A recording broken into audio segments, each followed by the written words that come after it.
terrible performance. I know I said that a lot, but it was a real bad performance. And I know for sure I don't deserve a title shot. I believe it hurted me more than it helped me. Even though I got the win, but I believe it set me probably about 2 fights back. I mean, do you feel like, I know you mentioned, I believe your back was tightening up. Is that what's happening in there too? For sure, my back was killing me. All I wanted to do was just sit down and stay on that bench. I mean, if you look at the stats, you threw, the majority of the strikes in that fight and landed them. In preparing for this fight, could you imagine Francis was going to approach it like that, even in kind of your wildest dreams? We did. We knew he really wanted to counter me coming in with my right hand because I'm real vulnerable whenever I come in with my right hand because I just throw it straight and I lean over whenever I throw it. And I know he really wanted to catch me coming in and hit me with an uppercut or left hook. So that was the game plan, really. Really, the game plan was to take his ass down. And I already told my coach, I don't know how to take down. I don't know how to do the takedowns. And you say that set you back 2 fights. So is there anyone that you think makes sense for you? I mean, it looks like DC is going to be fighting Brock Lesnar from all indications. So where do you feel you go from here? Shit. My ass need to sit down somewhere and learn some more technique on something. I don't deserve to call anyone out. A performance like that. I don't care if he is the number one contender. I shouldn't be fighting no one really. A performance like that. I guess Derrick Lewis has a future as a comedian. Hey, he's probably the funniest dude aside from Joe Rogan in MMA. Aside from Joe Rogan and Brendan Schaub in MMA right now, man. He's hilarious. You know what's funny, man? That fight, you could tell what was Derrick Lewis. Like you could tell his strategy was going to be react to what Ngannou was going to do. Problem is, it's hard to react to somebody who's not engaging.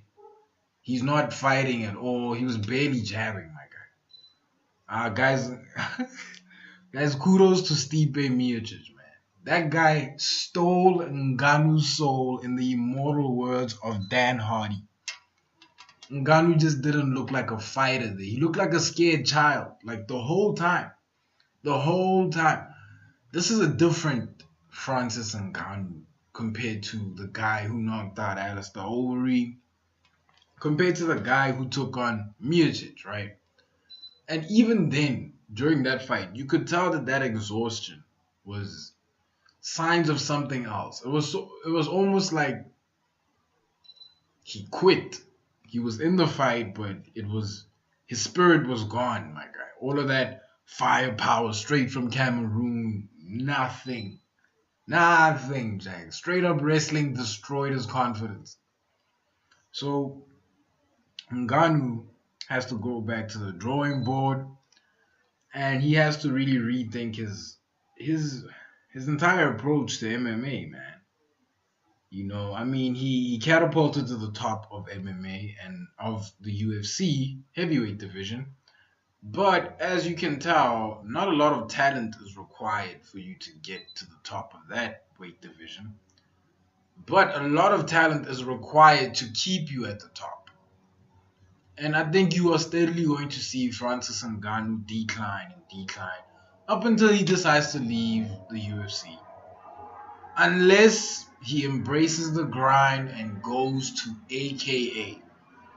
There's no other way, my guy. He's missing the very fundamentals of MMA, right? At a heavyweight, you don't need all of the fundamentals. All you need is decent striking, accurate, crisp, effective striking, and great wrestling. He can get the great wrestling at AKA. He can get the striking at AKA. He just needs to reevaluate this, man. Let me know what you guys think. Like, comment, subscribe, and I'm out. By unanimous decision.